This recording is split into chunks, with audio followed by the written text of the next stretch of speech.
Today, we're diving into something many people see as a daily must-do, the salad. The big question we're tackling is this.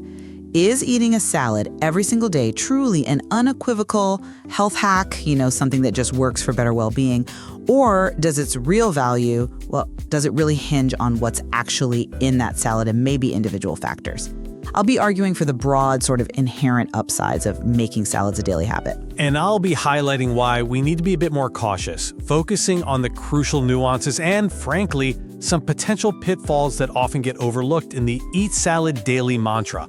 Okay, so from my perspective, making a salad part of your daily routine is, it's a pretty powerful and straightforward path to better health.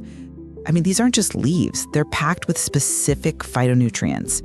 Think beta-carotene for your eyes, flavonoids protecting your cells, even things like sulforaphane in greens like broccoli sprouts, which is a known anti-inflammatory. And yes, beyond the vitamins K, A, C, E, B6, and minerals like magnesium and iron, the fiber content is honestly transformative. It's absolutely fundamental for your gut health, helps stabilize blood sugars so you avoid those energy slumps, and it keeps you feeling full, which is obviously key for managing weight effectively. Plus, we have quite a bit of data linking regular salad intake with, lower risks for serious things like heart disease, some cancers, and even potentially supporting memory. I see it quite differently. While yes, the potential benefits are there, I won't argue that. Calling it an unequivocal health hack just glosses over some really critical conditions. Its effectiveness isn't automatic. It really truly depends on the specific choices you make. Let's be honest. A heavy hand with those creamy, high-calorie dressings, or loading up on fried chicken strips or tons of cheese, that can easily turn your healthy meal into something that completely torpedoes any weight management goals.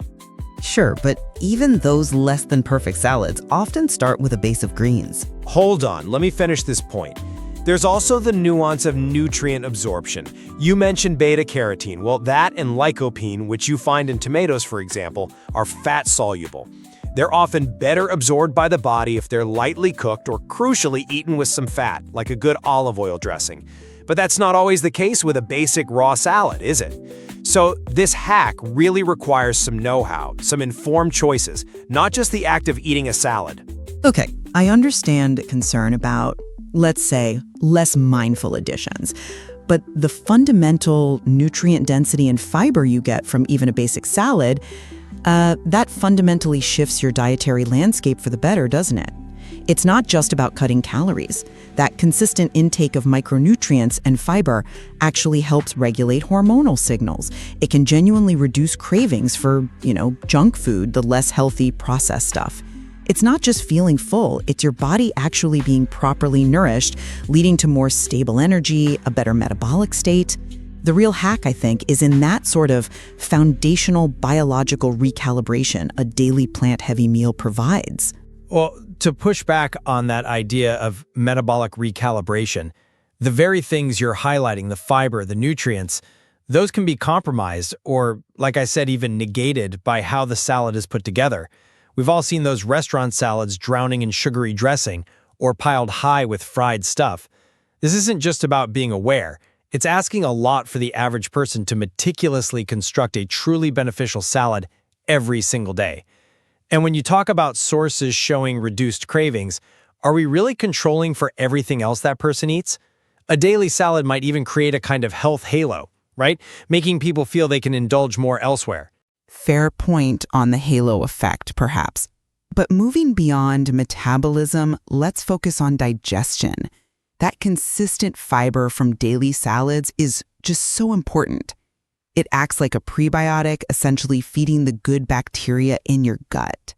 And those bacteria produce short-chain fatty acids, which are vital for colon health and even play a role in your immune system.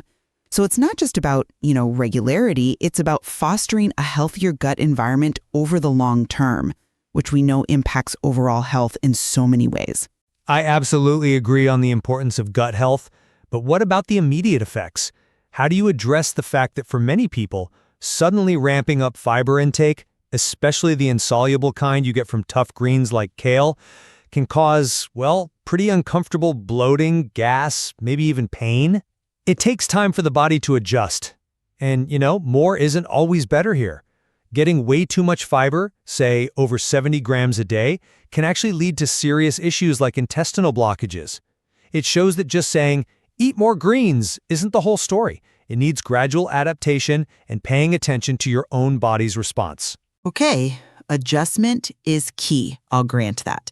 But the fantastic thing about salads is their incredible versatility. You can easily mix things up, add nuts and seeds for those healthy omega-3s, throw in different beans or lentils for plant protein, use a whole rainbow of vegetables. You can achieve a really comprehensive nutrient profile pretty easily. It's not just theory, it's practical. You cover your bases for energy, immune support, and you even get nutrient synergy, where different compounds work better together. That versatility sounds great on paper, sure, but have you really considered if people are doing that consistently? Relying mainly on greens and veggies, even if varied, without deliberately adding enough complete protein. Think eggs, lean chicken, fish, or combining legumes and grains properly, or getting enough healthy fats from sources like avocado or a decent olive oil dressing. Well, that can absolutely lead to deficiencies over time. Maybe subtle ones, but things like muscle weakness, feeling tired all the time, or even messing with how you absorb those important fat-soluble vitamins. The flexibility you praise doesn't automatically mean nutritional completeness.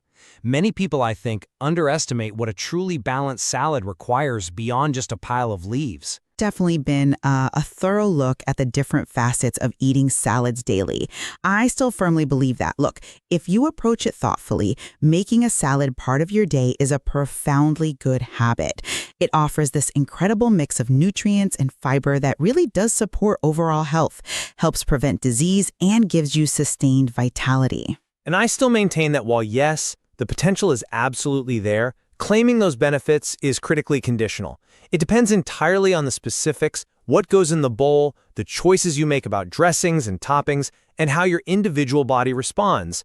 I think our discussion today really highlights that just saying eat a salad every day is frankly less meaningful than understanding what kind of salad you're eating.